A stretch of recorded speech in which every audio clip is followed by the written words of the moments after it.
Hello नमस्कार dear students. आज हम जो टॉपिक ले रहे हैं वो है केमिस्ट्री ऑफ एक्टिनोइड्स। इससे पहले आपको ध्यान हो, पहले वीडियो मैंने केमिस्ट्री ऑफ लेंथेनोइड्स बताया था, तो कुछ हद तक रिलेटेड ही हैं दोनों एक दूसरे से, क्योंकि हम एफ ब्लॉक एलिमेंट्स की बात करते हैं और एफ ब्लॉक एलिमेंट्स में आपको पता है कि लास्ट इलेक्ट्रॉन जो एफ ब्लॉक कक्षक में जाए, यहाँ तक हम मान रहे हैं। इस प्रकार से हमने लेंथेनोइड की स्टडी की और उसके बाद इसकी कंटिन्यूटी में हम ले रहे हैं एक्टिनोइड्स की।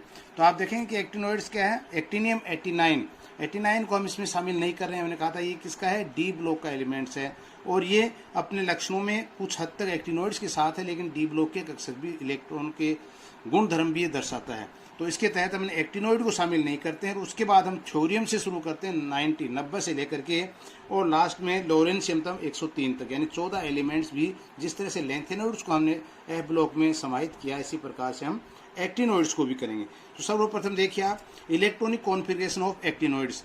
रेडॉन 5f014, यानी एफ के अंदर जो इलेक्ट्रॉन है वो 0 से लेकर के 14 तक इलेक्ट्रॉन इसमें शामिल होंगे। उसके बाद 6d02, यानी या तो 0 से लेकर के 2 तक डी कक्षक में आएंगे, और 7s2 जो कि पूर्ण भरा होगा। तो ये एक स्थिति आएगी जिसको हम रेडॉन को इसलिए ले रहे हैं क्योंकि रेडॉन एक इनर्ट गैस विन्यास है। यहाँ तक का विन्यास हमें सब में नहीं लिखना पड़े, इसलिए हमने रेडॉन का विन्यास यहाँ लिख दिया है 1s2 2s2 2p6 3s2 3p6 3d10 4s2 4p6 4d10 4f14 5s2 5d6 5d10 6s2 6p6। इसके बाद 86, यानी 2 इलेक्ट्रॉन जो आएंगे अपने 7s2 वाले 88 89। इसका मतलब एक्टिनियम तक का हमारा कंप्लीट कार्य होता है। इसके बाद हम आते हैं इसमें थ्योरियम से। थ्योरियम तो 3 चीज़ पहले आप देख रहे हैं इसमें, थ्योरियम 90, क्यूमेरियम 96 और लॉरेंशियम 103। ये 3 एक अलग तरह के अपवाद आएंगे।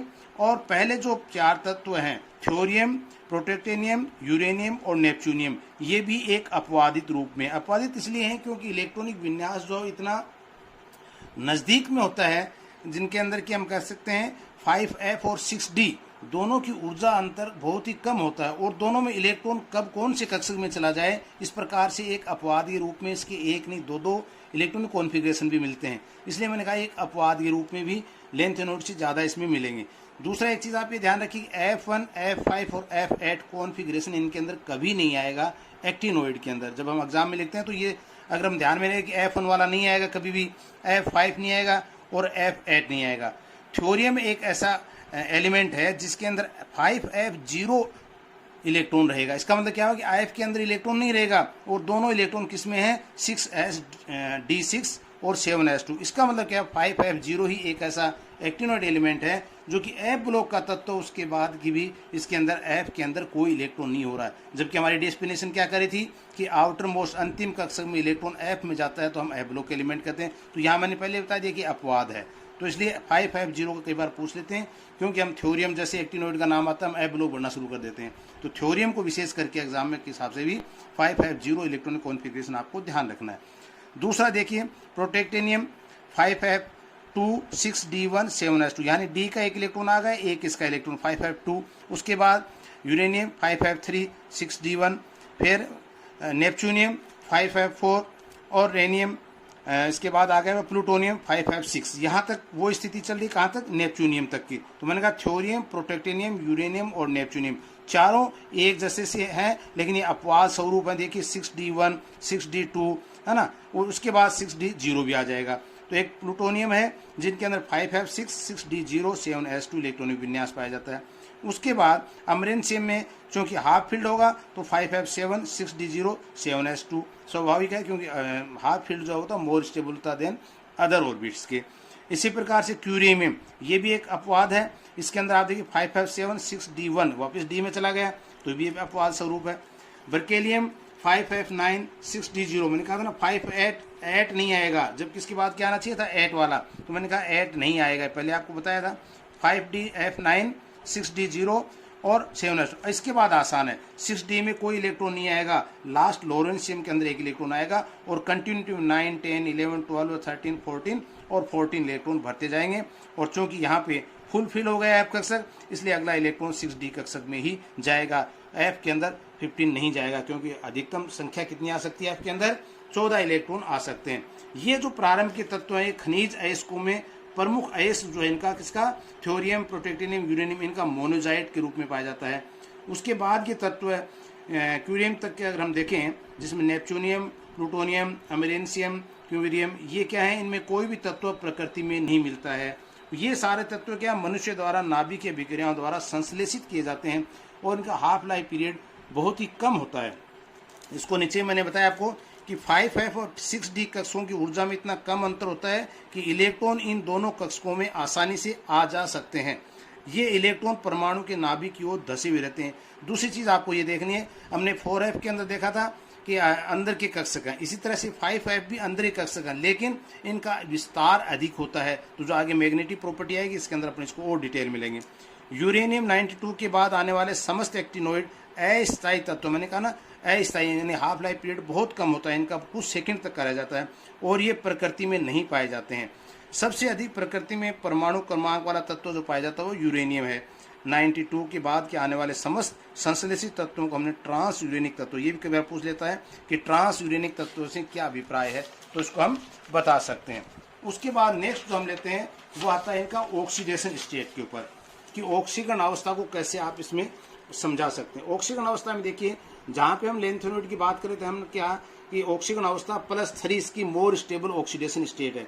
कुछ को छोड़ के, जैसे सीरियम का था +4 में भी थी, तो 1-2 एलिमेंट ही था, परंतु एक्टिनियम के अंदर वेरिएबल ऑक्सीडेशन स्टेट पाई जाती हैं। एज अकॉर्डिंग टू किसकी तरह हो गया, डी ब्लॉक की तरह। डी ब्लॉक में मैंने क्या कहा था कि वेरिएबल ऑक्सीडेशन स्टेट होने का कॉम्प्लेक्स परमाणु कंपाउंड भी बनते हैं। इसी तरह से एक्टिनोइड के अंदर भी वेरिएबल ऑक्सीडेशन पाई जाती है। पहले हाफ तक के हम देखेंगे कि वेरिएबल ऑक्सीडेशन +3 से लेकर के +7 तक की ऑक्सीडेशन स्टेट पाई जाती है। उसके बाद +2 और +3 मोर स्टेबल होती जाती हैं। तो कहने का अर्थ क्या होगा कि वेरिएबल ऑक्सीडेशन इसके अंदर पाई जाती हैं।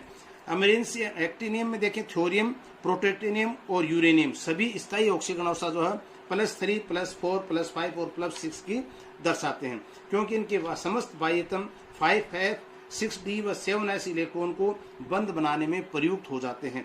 दूसरा नेपच्यूनियम, जिनकी की +7 ऑक्सीकरण अवस्था है, लेकिन ये स्थायी ऑक्सीकरण अवस्था फिर इसकी +5 ही होती है। इसी प्रकार से प्लूटोनियम के अंदर, तो यहाँ पे मैंने एक ग्राफ बताया ऑक्सीकरण अवस्था वर्सेज फ्री एनर्जी मुक्त अवस्था के अंदर जो मानक इलेक्ट्रोड विभव के मान में, यहाँ आप देखेंगे कि मैक्सिमम यहाँ जो +3 ऑक्सीकरण अवस्था वाले मोर स्टेबल आते जाते हैं। +3 ऑक्सीडेशन स्टेबल यूरेनियम से अमरेंसियम तक की, आप यूरेनियम से नेपच्यूनियम, प्लूटोनियम, अमरेंसियम तक की बढ़ती हुई जाती है।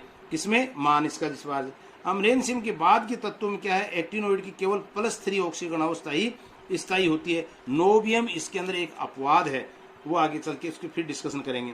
प्लूटोनियम देखिए, प्लूटोनियम PuO2 प्लूटोनियम के ये एक दूसरे से काफी नजदीक होते हैं, और प्लूटोनियम 4 जो कि असमानुपातिक प्लूटोनियम 3 दोनों प्रकार के हो सकते हैं, इसमें प्लूटोनियम 3 और प्लूटोनियम 4। इसी प्रकार से यूरेनियम के अंदर हम देखें कि uranium +4, uranium +3, uranium oxide, plutonium oxide, और प्लूटोनियम ऑक्साइड में रेडॉक्स अभिक्रिया तेजी से होती है इनके अंदर, उत्कर्षण अभिक्रिया, क्योंकि इनमें केवल इलेक्ट्रॉन का ही आदान प्रदान होता है। किसमें, यूरेनियम और प्लूटोनियम में। इसके विपरीत यूरेनियम ऑक्साइड की हम बात करें, +2 यूरेनियम ऑक्साइड, यानी यूरेनियम ऑक्साइड को हम ले सकते हैं यूरेनियम ऑक्साइड +2 वर्सेज यूरेनियम +4, इस रूप में भी ले सकते हैं। तो ये इनकी जो अभिक्रियाएं जो हैं वो युग्मों में इलेक्ट्रॉन स्थानांतरण के साथ साथ धातु परमाणु की ऑक्सीजन का भी स्थानांतरण होता है। इनमें ध्यान रखना, धातु परमाणु के साथ इलेक्ट्रॉन का तो होता ही है, उसके साथ ऑक्सीजन का भी स्थानांतरण होता है। अमरेंसियम से ऊपर की सभी ऑक्सीकरण अवस्थाएं प्रबल ऑक्सीकारक हैं। अमरेंसियम ऑक्सीजन 2 तथा अमरेंसियम +4 दोनों ही अवस्थाएं असमानुपाती के प्रति अस्थायी होती जाती हैं। ये असंगत व्यवहार इसका नजर आता है। तो मैंने अपने देखना है कि हाईएस्ट कैसे आता है, यूरेनियम, नेपच्यूनियम, प्लूटोनियम, अमरेनियम, इस प्रकार की ऑक्सीडेशन स्टेट +3 में स्टेबिलिटी बढ़ती जाती है, और ये जो है एक मान जो है कम मान पे नजर आता है, जैसे प्लूटोनियम का हमने दिखाया है। दूसरा अगर हम देखें तो यहाँ देखेंगे आप और भी इसको स्पष्ट हो जाएगा कि ये नंबर ऑफ अनपेयर्ड इलेक्ट्रॉन, क्योंकि मैग्नेटिक प्रॉपर्टी जब आएगी तो इसके अंदर हम लेंगे ऑक्सीडेशन में अब चल रहे थे अपन, तो ऑक्सीडेशन के अंदर एक ये था इसका परमाणु संख्या बढ़ने के साथ साथ क्या +2 ऑक्सीजन अवस्था के लिए मानक इलेक्ट्रोड विभव के मान भी बढ़ते जाते हैं। और नोबियम, जैसे मैंने कहा था ना, अपवाद है, आयन के लिए इलेक्ट्रोड मानक इलेक्ट्रोड विभव के मान धनात्मक हो जाते हैं, वैसे आमतौर पर क्या होता है, इनके मान ऋणात्मक होते हैं। अतः ये एक क्या अपचायक के स्थान पर ऑक्सी कारक की भांति व्यवहार करता है। तो अब नोविबियम एक अपवाद है जिसकी +2 ऑक्सीकरण अवस्था 5F14 विन्यास के कारण अधिक स्थायी हो जाती है, यानी पूर्ण भरा हुआ कक्षक है इसलिए ज्यादा स्थायी हो जाती है। अब देखिए इसकी आगे आती है मैग्नेटिक प्रॉपर्टी। मैग्नेटिक प्रॉपर्टी में आपने देखा होगा कि मैग्नेटिक प्रॉपर्टी कैसे शो करते हो आप, नंबर ऑफ अनपेयर्ड इलेक्ट्रॉन की स्थिति क्या है मैग्नेटिक प्रॉपर्टी, यानी जिस भी स्पीसीज में, जिस भी एलिमेंट में नंबर ऑफ अनपेयर्ड इलेक्ट्रॉन जैसे जैसे बढ़ते जाएंगे चुंबकीय आघूर्ण का मान भी बढ़ता जाएगा। ये एक स्वाभाविक है, सीधा सा अर्थ है। तो यहाँ पे आप देखें कि variation of the mu value यानी बोर मैग्नेट के अनुसार चुंबकीय आघूर्ण का मान के अंदर कैसे परिवर्तन आते जाते हैं। ट्राई पॉजिटिव +3 अवस्था ion with number of unpaired electron के साथ, क्योंकि +3 तो सभी में स्थायी, इसमें भी, लेकिन यहाँ पे आप देखेंगे +3 की अवस्था में अगर हम नंबर ऑफ अनपेयर्ड इलेक्ट्रॉन की स्थिति देख रहे हैं तो नंबर ऑफ अनपेयर्ड इलेक्ट्रॉन जिसमें ज्यादा होंगे उनकी मैग्नेटिक प्रॉपर्टी भी ज्यादा शो करेंगी। यूरेनियम, नेपच्यूनियम, प्लूटोनियम, अमरेनियम, ये हमने एक +3 की अवस्था को लेकर चले हैं जिसके अंदर इसकी मैग्नेटिक प्रॉपर्टी कैसे वेरी करती है। अब अगर हम लेंथेनॉइड के साथ इसको हम थोड़ा सा कंपैरिजन करें तो आप पाएंगे कि लेंथेनम की मैग्नेटिक ससेप्टेबिलिटी जो है यानी चुंबकीय सुग्राहिता जो है वो अधिक आता है मान कंपेयर टू एक्टिनोइड, या ये कह सकते हैं एक्टिनोइड का मान जो वो कम आता है। अब कम क्यों आता है और इसका अधिक क्यों आता है, इसका एक रीजन मैंने बताया था कि 5F कक्षक और अंदर तक धसे हुए होते हैं, लेकिन सिल्डिंग इफेक्ट जो है वो 4F से कम प्रभावी होता है 5S में, यानी ये हम कुछ हद तक ऑर्बिटल एंगुलर मोमेंटम जो है उसको उदासीन करने में सहायक हो जाते हैं। तो यहाँ बताया मैंने आपको कि 4F इलेक्ट्रॉन इन किसमें, lanthanum, as well as shielding परिरक्षण प्रभाव from external crystal field ligand when 5F electron and actinoids are not completely shielded, पूर्णतः परिरक्षण प्रभाव नहीं दिखा पाते हैं actinoids from the external liquid ligand field में। तो ड्यू किसी कारण से there a greater spatial extension, त्रिविमीय विस्तार अधिक होने के कारण ये अपना शिल्डिंग प्रभाव पूर्ण रूप से नहीं दिखा पाते हैं, इसलिए लेंथेनोइड से इनका मान जो वो कम आता है। दूसरा कारण 5F electron in actinoids are more expose to crystal field and are less effectively shielded. As a result क्या हुआ, the orbital contribution in magnetic moment in quenched या डिस्ट्रॉयड, तो जो मैग्नेटिक मोमेंट का जो होना चाहिए इसका मैग्नेटिक मोमेंट चुंबकीय आघूर्ण वो डिस्ट्रॉयड हो जाता है किसमें, एक्टिनोइड्स के अंदर। यहाँ भी एक ग्राफ से मैंने बताया वही कि लेंथेनोइड्स के अंदर ये मान अधिक दिखाए हैं और ये इसके अंदर एक्टिनोइड्स के मान कम दिखाए, magnetic moment unpaired of electron का, जैसे अपने पहले बात की। एंड ये एक्टिनोइड्स चुंबकीय आघूर्ण के मान ऑब्जर्व और प्रैक्टिकल मानों से सदैव उच्च होते हैं, यानी प्रैक्टिकल मान जो आते हैं उससे ऑब्जर्व मान जो होते हैं वो हमेशा ज्यादा आते हैं। क्यों, क्योंकि 4F इलेक्ट्रॉन की तुलना में 5F इलेक्ट्रॉन लिगेंड क्षेत्र से कम रक्षित हो रहे होते हैं, कम शिल्डेड होते हैं, अतः उनका कुछ कक्षीय आघूर्ण, मैंने कहा था ऑर्बिटल मोमेंट लिगेंड क्षेत्र द्वारा उदासीन कर दिया जाता है और 5F कक्षकों के अधिक स्थानीय विस्तार स्पेशल एक्सटेंशन के कारण क्या होता है 6S2 6P6 कक्षकों से बाहर की ओर फैल जाते हैं, इसलिए शिल्डिंग इफेक्ट का प्रभाव इतना प्रभावी नहीं रह पाता है। एक्टिनोइड के चुंबकीय आघूर्ण के मान लेंथेनम के पैटर्न पर ही आधारित हैं। ये मैंने बताया आपको 5F और 6D दोनों में आप देखेंगे कि ऊर्जा का अंतर बहुत कम होता है और इलेक्ट्रॉन जो 6S में या 5D में, फिर 5F में 6D में जाते आते रहते हैं, जैसा कि अपने इलेक्ट्रॉनिक कॉन्फ़िगरेशन में भी देखा। 5F और 6D ऑर्बिटल में ऊर्जा अंतर बहुत कम होता है, अर्थात अयस्क इलेक्ट्रॉन 5F और 6D ऑर्बिटल में जाते आते रहते हैं। ये एक एग्जाम्पल से इसको हम समझा सकते हैं।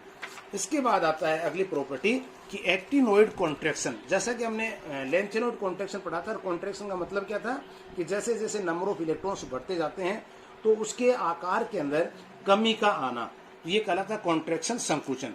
तो लेंथेनम आयनों की भांति एक्टिनियम आयनों के आकार में भी परमाणु क्रमांक बढ़ने पर कमी आती जाती है। एक्टिनोइड +3 से अमरेनियम +3 तक ये मान अगर हम देखें तो 1.11 से लेकर के 0.98 एंगस्ट्रॉम से कमी हो जाती है, इसका मतलब कॉन्ट्रैक्शन इसमें हो रहा है। परमाणु क्रमांक बढ़ने के साथ एक्टिनोइड आयनों के आकार में निरंतर होने वाली कमी क्या कहलाती है, एक्टिनोइड संकुचन। और लेंथेनोइड में हो रही है तो लेंथेनोइड संकुचन हो जाएगा, वहां उसको अपने डिटेल में भी लिया था। दूसरा आता है इसमें अगला कि कलर और स्पेक्ट्रम। कलर और स्पेक्ट्रम कैसा आएगा एक्टिनोइड में, वे आयन जिनमें रिक्त 5F कक्षक यानी F0 वाला हो या F7 हाफ फील्ड हो या पूर्ण भरा हो, वो हमेशा मैंने कहा था रंगहीन होंगे, कोई कलर नहीं दिखाएंगे। क्यों, क्योंकि एक इलेक्ट्रॉन दूसरे इलेक्ट्रॉन के प्रभाव को नष्ट कर देता है, तो ओवरऑल क्या होता है, इसका मान 0 आ जाता है। वे आयन जिनमें 5f कक्षकों में 2 से 6 इलेक्ट्रॉन पाए जाते हैं रंगीन होंगे। मैंने कहा था हाफ फील्ड तक आ गए तो वो क्या होगा, नंबर ऑफ अनपेयर्ड इलेक्ट्रॉन किसके लिए जिम्मेदार होंगे, रंग के लिए, क्योंकि लोअर कक्षक से हायर कक्षक में इलेक्ट्रॉन एक्साइटेड होकर के जाते हैं और उसके बाद उसमें से एनर्जी वापस जब हायर से लोअर में आता है तो एनर्जी रिलीज होती है, और वो एनर्जी लैम्डा किस कलर की अवशोषित करता है कंपाउंड, प्रतीक दीप्ति जो हमें नजर आती है प्रतीक, वो इसका कलर से होता है। तो रंग का कारण क्या है, 5f अयुग्मित इलेक्ट्रॉन द्वारा दृश्य क्षेत्र में ऊर्जा का अवशोषण करके उच्च ऊर्जा की 5f कक्षा में स्थानांतरण, जिसको मैंने कहा था डी ट्रांजिशन, ध्यान हो आपको, यहाँ हम कह देंगे FF ट्रांजिशन, FF संक्रमण के कारण रंग आता है। और इनके अवशोषण बैंड जो तो नेरो पट्टियां प्राप्त होती हैं, नेरो पट्टियां प्राप्त होंगी, यानी ये वाला यहाँ से बोर्ड है लेकिन ये पट्टी कैसे होंगी, नेरो होंगी। उसके बाद आता है कॉम्प्लेक्सेशन एंड क्रिस्टल, यानी इसकी कॉम्प्लेक्स कैसे बनता है, क्या ये भी उत्क्रमण के अंदर, या हम कहें कि एक एंजाइम जिसमें कैटालाइटिक कैपेसिटी के अंदर काम में आ सकते हैं क्या, हाँ बिल्कुल आ सकते हैं। 4f इलेक्ट्रॉन की अपेक्षा 5f इलेक्ट्रॉनों का बाह्य परिरक्षण तथा इलेक्ट्रॉनों की बंधन ऊर्जा कम होती है। ये पहले बताया था कि शिल्डिंग इफेक्ट का प्रभाव कम होता है और बॉन्ड फॉर्मेशन की, किसमें, 4f में। शिल्डिंग इफेक्ट तो बाह्य परीक्षण तथा इलेक्ट्रॉन की बंधन ऊर्जा, ये बॉन्डेड एनर्जी भी, क्योंकि वहां पे इलेक्ट्रॉन कम प्रवाहित होते हैं। जबकि एक्टिनोइड आयनों में क्या है, 5f इलेक्ट्रॉन बाह्यतम 6s2 6p6 इलेक्ट्रॉनों से इतने अंदर नहीं होते हैं जितने लेंथोइड के ion 4f electron 5s2 5p6 के अंदर होते हैं। समझ रहे हैं यहाँ पे, तो यानी 6s2 6p6 की इतने अंदर नहीं होते हैं जितने की 4f वाले होते हैं। तो 5f का संकुचन भी 4f की तुलना में कम होगा, अर्थात लेंथेनोइड की तुलना में हम कह सकते हैं एक्टिनोइड तत्वों में संकुल बनाने की प्रवृत्ति अधिक पाई जाएगी, क्योंकि बॉन्ड फॉर्मेशन ज्यादा होगी, एक्सटेंशन हो रहा है यहाँ पे। तो एक्टिनोइड का उच्च घनत्व है, ध्रुवण क्षमता भी अधिक होगी। और एक एग्जाम्पल आपने दिया आपको एक्टिनोइड का कैटेलिस्ट के रूप में, ये हमने C2H4 एथाइलिन के अंदर हम लेते हैं एथिलीन में, तब यह C5Me5Me कोई मिथाइल ग्रुप का होल ट्वाइस यूरेनियम Cl2, ये कैटेलिस्ट है जो उत्प्रेरक की तरह कार्य करके एक पॉलीमराइजेशन बनाता है C2H4 का होल एन। इसी प्रकार से C6H6 और यहाँ पे क्लोरीन के साथ हम देखें तो यही उत्प्रेरक काम में लेकर के यहाँ पे C6H5D कोई भी कॉम्प्लेक्स ले रहे हैं और HCl जो लिबरेट हो जाता है इसके अंदर से। अब थोड़ा सा एक लास्ट पॉइंट अपन लेते हैं, इसकी comparative study of the lanthanoid और एक्टिनोइड, कई बार ये पूछ ली जाती है कि इनकी कंपेरेटिव स्टडी क्या है। तो कंपेरेटिव में ये आएगा कि समानताएं क्या है, विसमानताएं क्या है। तो कुछ पॉइंट्स हैं जो आपको एक बार 1 by 1 मैं आपको बता दूं और थोड़ा समझा दूं इसको। यानी लेंथेनोइड एंड एक्टिनोइड के तत्व काफी सक्रिय धातु हैं, एक्टिव हैं, ये प्रकृति में स्वतंत्र रूप से नहीं पाए जाते हैं, पहले ही बता दिया, क्योंकि एक्टिनोइड तो मैंने कहा था उसके बाद सारे क्या मानव द्वारा निर्मित है और बहुत कम इनकी हाफ लाइफ होती है, इसलिए प्रकृति में स्वतंत्र रूप से नहीं पाए जाते हैं। बाह्यतम इलेक्ट्रॉनिक विन्यास मैंने कहा N-2FXNS2 N-2FX-1 N-1D1 कहने का अर्थ क्या है, ये अंदर की ओर दसे हुए कक्षक जो 5f वाले थे 4f वाले थे, ये 5f 4f के ये क्या है, इसके अंदर इलेक्ट्रॉन जो है वो f में 0 से लेकर 14 तक है, d में इलेक्ट्रॉन क्या 0 से लेकर 2 तक भरे रहते हैं, और 4s2 या 5s2 आगे का ns कक्षक जो पूर्ण भरा रहता है, ये समान है दोनों में। फिर लेंथेनोइड +3 एक्टिनोइड +3 में हम देखते हैं N-2f कक्षकों का भरा जाना निरंतर होता रहता है, कुछ अपवादों को छोड़ करके।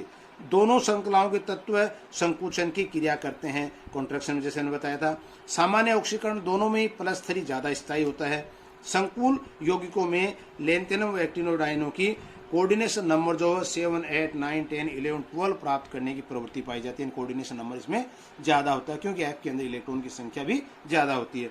6 से कम समन्वय संख्या इसकी असामान्य मानी जाती है।